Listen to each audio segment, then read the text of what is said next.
cœur soit purifié. Nous prions notre Dieu que tu viennes prendre contrôle, Seigneur, de ce moment. Merci pour la présence en ce milieu.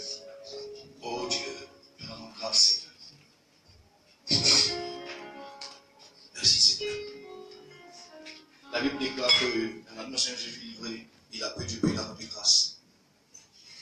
Père, nous voulons te rendre grâce, Seigneur, pour ce pain.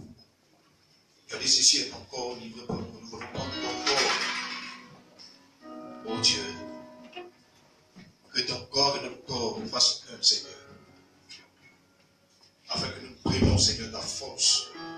Que nous prenions, Seigneur, tes capacités. Au nom de Jésus.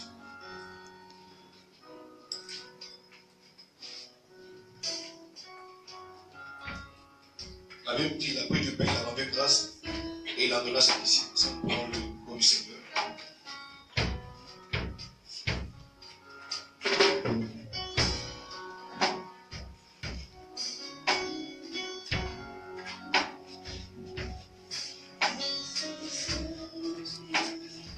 De même,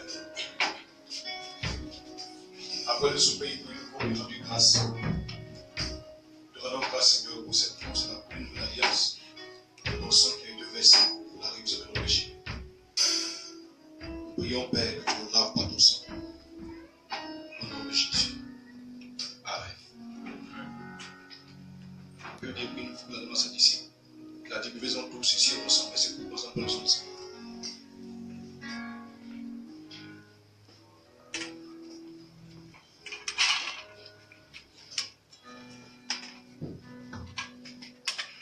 Alléluia.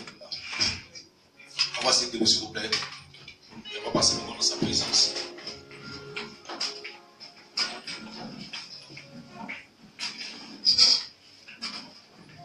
On va se mettre la voix, on va continuer de conduire dans ce moment.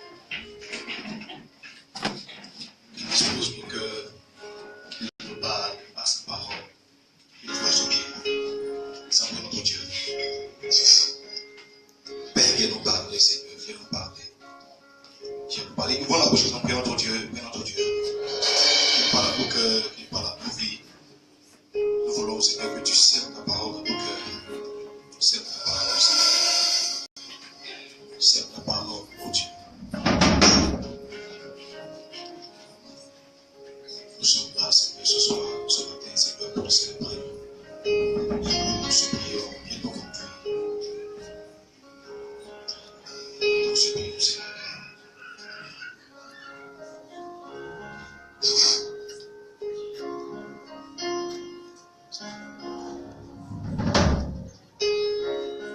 Tu es l'eau de la vie, intarissable, tu ne taris jamais, tu ne taris jamais, tu es l'eau de la vie, intarissable, tu ne taris jamais. Tu ne taris jamais, tu es l'eau de la vie, intarissable, tu ne taris jamais, tu ne taris jamais, nom de mon cœur,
nous, Seigneur, ce matin.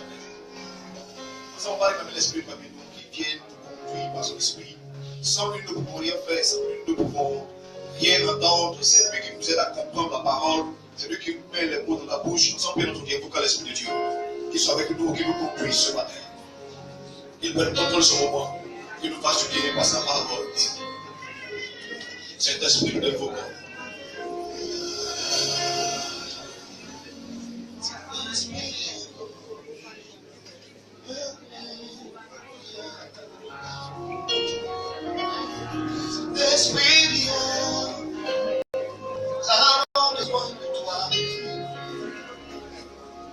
Saint-Esprit, viens,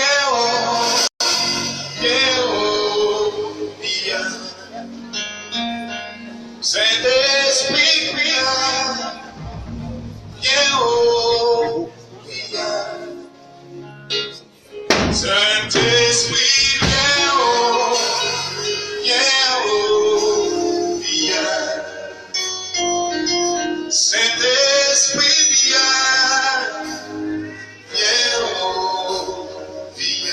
Saint-Esprit,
mois qui arrivent, tu vas rentrer en fonction de ces sommes.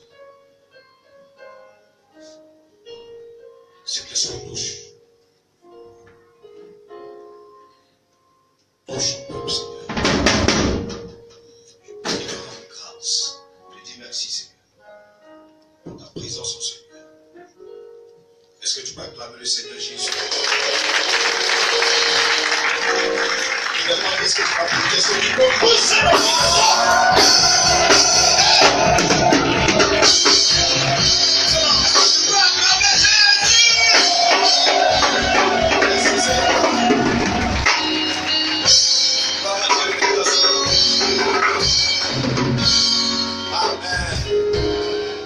on a passé 12 jours de jeûne dans la présence du Seigneur. Est-ce que tu as plus de jeûne? Et on a nombreux. On a fait 12 jours de jeûne. Maintenant, qui a fait la mini-veillée de vendredi? Le Seigneur nous a fait du bien par sa présence. C'était wonderful. Alléluia. Amen. Donc, tu as bien rentré le vendredi. Hein? Juste au matin, tu as raté quelque chose. Bon, maintenant, si tu n'es pas venu là, c'est compliqué. Alléluia. Donc, on a été vraiment bénis par la fin de ce moment de jeûne. On a passé la guerre au moment de sa présence. Amen. Amen. Et ce matin, on va continuer notre enseignement de l'année. Amen. Amen. L'année 2017 est une année de surabondance divine. Amen. On va rentrer pleinement dans des dimensions d'abondance. Alléluia. Et pour cela, il est important que nous découvrons comment découvrir ou encore qu'est-ce que la volonté de Dieu. Comment entrer dans la volonté de Dieu pour pouvoir effectivement jouir sur l'abondance que Dieu peut pas nous donner. Amen. Il est important que nous sachions quelle est la volonté de Dieu. Qu'est-ce que Dieu veut que nous fassions. Et depuis, je sais pas, 2 dimanches, j'ai commencé à Seigneur, les préalables. Là, mais je n'ai pas commencé à expliquer la volonté de Dieu. Je suis encore dans les préalables de la volonté de Dieu. Amen. Et dans les préalables de la volonté de Dieu, j'ai expliqué dimanche dernier l'impact du Saint-Esprit dans nos vies. Amen. Lorsque le Saint-Esprit arrive dans ta vie, une des choses qu'il fait, c'est qu'il te donne, il te convainc. De quoi? De ne pas pécher.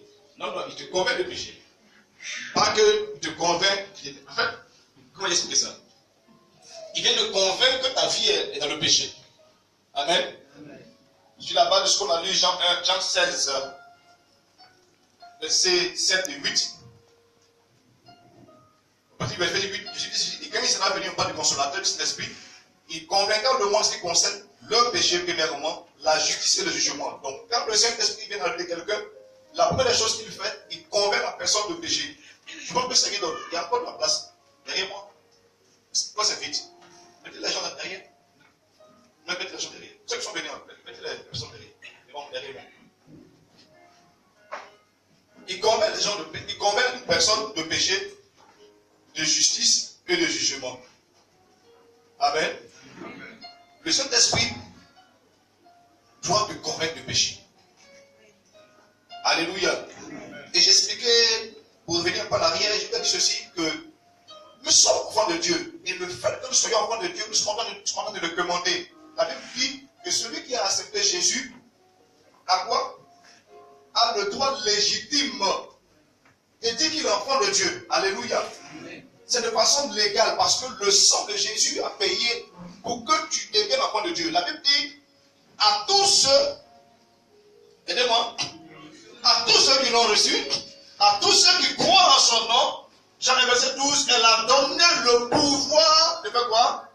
De devenir enfant de Dieu. Donc, autrement dit, lorsque tu acceptes Jésus, lorsque tu reçois Jésus dans ton cœur, tu as le pouvoir de devenir enfant de Dieu. Tu n'es pas en train de commander, tu n'es pas en train de négocier, tu es enfant de Dieu. Et je dis ceci, que quand tu sois en train de connaître un moment de faiblesse, ça ne t'appelle pas de dire que tu es enfant de Dieu. Alléluia. Le diable fait croire aux gens très souvent, lorsque les gens sont dans des moments difficiles, qu'ils ne sont pas enfants de Dieu. Beaucoup de frères s'éloignent de l'église parce qu'à un moment donné, ils sont tombés, ils disent, je suis plus digne d'être dans l'église. Tu es digne au nom de Jésus. Alléluia. Dieu ne veut pas que tu meurs dans ton péché. Dieu veut que tu te répandes. Mais lorsque tu tombes dans le péché, que le diable ne vienne pas te dire que tu n'es pas enfant de Dieu. Tu es enfant de Dieu. Et Dieu désire que tu te répandes, que tu changes de vie et que tu vives une vie qui honore le Seigneur. Alléluia. Amen. Et dans le moment de faiblesse, le diable éloigne beaucoup de personnes pour ça de la présence du Seigneur. Tu ne pries plus. Quand tu ouvres la bouche, tu entends quelqu'un te dire, pécheur. Et tu fermes la bouche. Quand tu vois, on va dans le moment de prière, on dit le Saint-Esprit arrive. Mais même ça, même que le Saint veut venir. Il vient dire, écoute, tu es un pécheur, il faut te calmer. Et beaucoup de personnes ne reçoivent pas. Tu vois, en fait, quand même tu pries, tu ne crois pas que tu es exaucé. Et parce que tu es le pasteur, tu dis, parce qu'il faut prier pour mon sujet. Non, si tu es en train de vivre un moment de faiblesse, repens-toi. Alléluia. Amen. Mais retiens que tu es enfant de Dieu. Alléluia. Amen. Dieu veut que tu te relèves. Dieu veut que tu changes de vie. Mais en aucun cas, parce que tu avais de vivre le moment de faiblesse, tu n'es pas enfant de Dieu. Tu es un enfant de Dieu. Tu es enfant de Dieu parce que tu as accepté Jésus. Alléluia. Alors, si tu es enfant de Dieu, naturellement, le Saint-Esprit que tu reçois dans ton cœur lorsque tu acceptes Jésus, tu vas pouvoir te convaincre de péché, de justice et de jugement. Il dit ceci, le Saint-Esprit convainc la vie de tous ceux qui sont enfants de Dieu de péché. Toi, tu es quel enfant de Dieu, mais l'Esprit ne te convainc pas de péché. Et tu vois, beaucoup de chrétiens, très souvent, ne sont en aucun cas convaincus de péché. Avant que tu sois chrétien, tu mentais. Tu es devenu chrétien, tu continues de mentir. Et en aucun cas, tu n'es convaincu que c'est un péché. Je dis, pasteur, je n'ai pas menti, il a juste blagué pour prendre l'argent. Tu as menti. Alléluia. Peu importe ce que tu peux dire,